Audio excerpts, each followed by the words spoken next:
Ty začínaš, myslím. Predstavenie, ideš ty. Ja začínam? Ja nie. Nie, tak ja začínam, dobre. Dobre. Neskúšme si do reči. Normálne sa na seba pozrime. Ja predstavujem.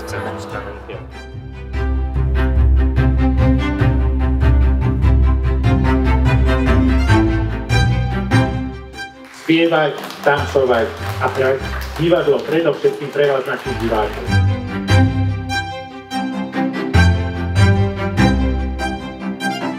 Cíťte sa tu ako doma, je to vaša ulica, váš deň a my sme vaši verejní zabávači.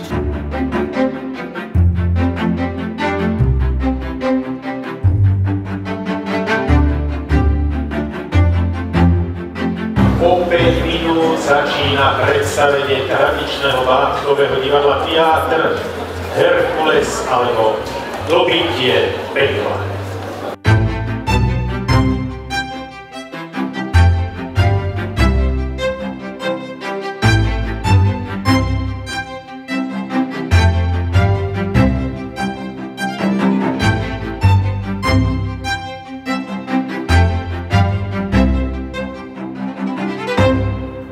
Ste pripravení? Halo, halo, halo, halo, halo, halo, halo, halo! Prišlo k vám Gašparkovo a Škrhlovo divadlo. Zdrží sa len krátky čas, preto ho neomeškajte navštíviť. Vstup je voľný až po pokladňu.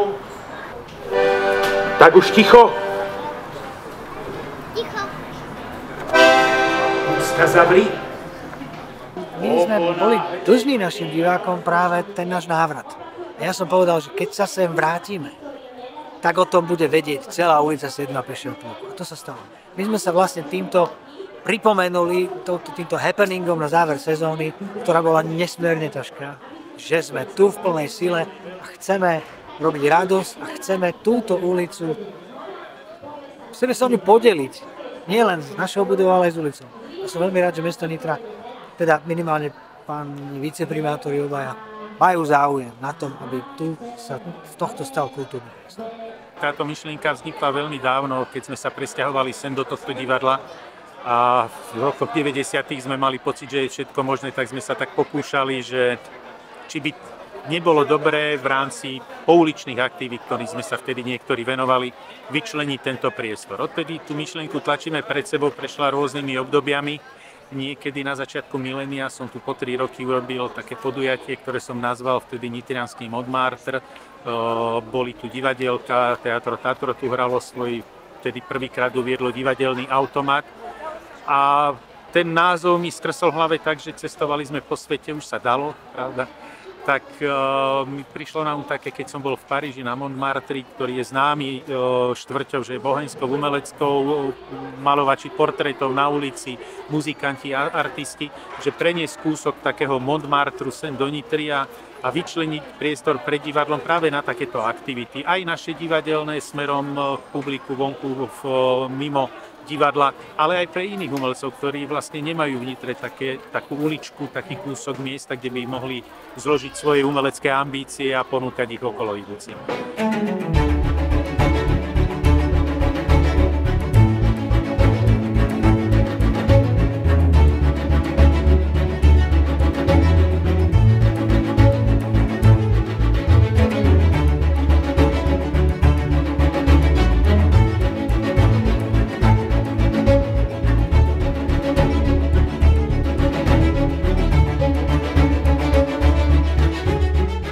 Kontaktoval som útvar hlavného architekta, mestských poslancov, viceprimátora a každý sa nás opýtal, dobre, a čo by tu malo byť, keď túto chcete pešiu zónu? No tak sme ponúkli tento program Montmartre, treba povedať, že my nechceme ani nemôžeme zabezpečiť celodenný program tejto ulice 365 dní v roku. My chceme ponúknuť spoluúčasť na vytváranie kultúrneho priestoru, komunitného priestoru pre obyvateľov, ale aj návštevníkov Nitry. Medzi dvomi národnými kultúrnymi pamiatkami by bolo fajn sedieť, jednoducho oddychnúť si, vnímať kultúru, vnímať dianie okolo seba, ale upokojiť sa. O 10 rokov tu bude viac zelene, možno aj nejaká tamnejšia fontánka a hlavne budú tu okrem iného aj umelci. Mladí, ktorí si sem príde rozložiť svoje maliarské veci, plátna, začnú tak malovať okolo idúci portrétisti, karikaturisti, uliční speváci, proste taká umelecká ulička, ktorú by si tento priestor zaslúžil.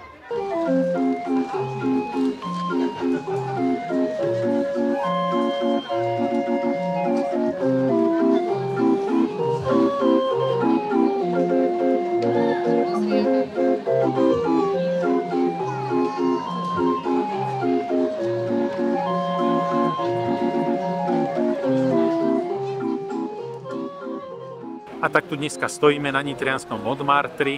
Ulica ešte nie je vyčlenená, ale verím, že práve takéto podujatia a aktivity, ktorými naplňame tento priestor, presvedčia aj tých, ktorí o tom môžu a majú rozhodovať, že tých 10 parkovacích miest v Nitre, v tej parkovacej mizérii mestu neuškodí ani nepomôže, keď nebudú.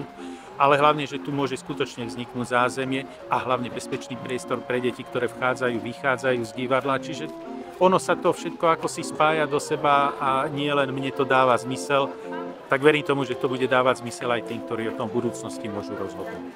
My stále riešime dopravu a zabudáme na to, že sú tu ľudia predovšetkým, mesta sú predovšetkým pre ľudí a nie pre autá.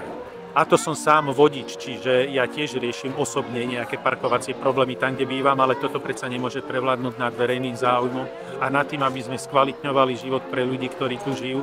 Nikde vo svete nie je ten priestor využívaný 24 hodín, 365 dní v roku na umelecké aktivity. Ale je vytvorený priestor a keď niekto bude mať umeleckú ambíciu, tak okrem zázemia pre normálnych, bežných občanov tohto mesta, sem tam tu nájdu aj nejaký kultúrny umelecký program.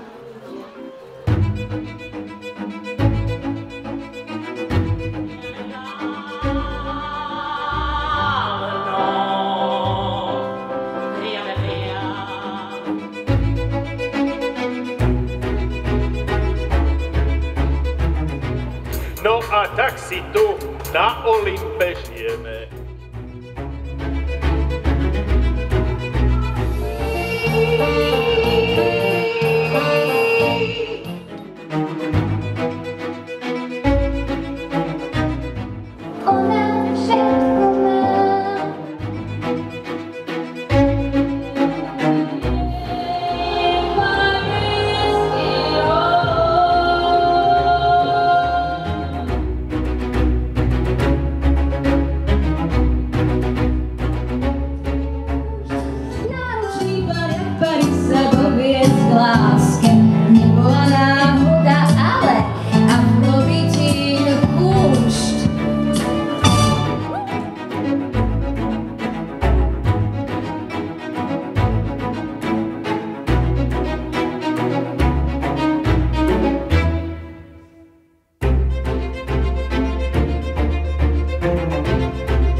Ja toto nemôžem, ja toto nemôžem. Povedz tie mladšie, povedz na nich. To je Nie, poď.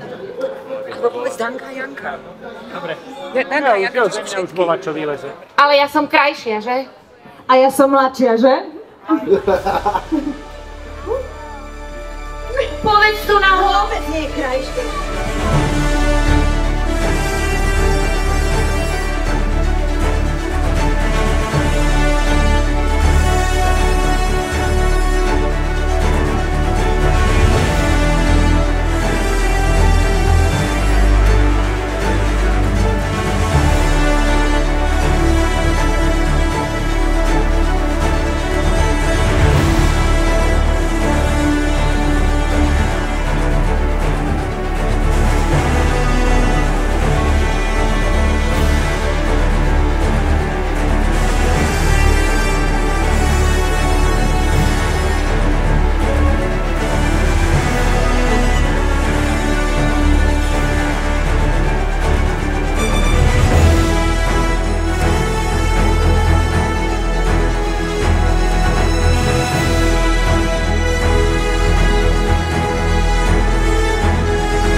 bol nitriansky Montmartre.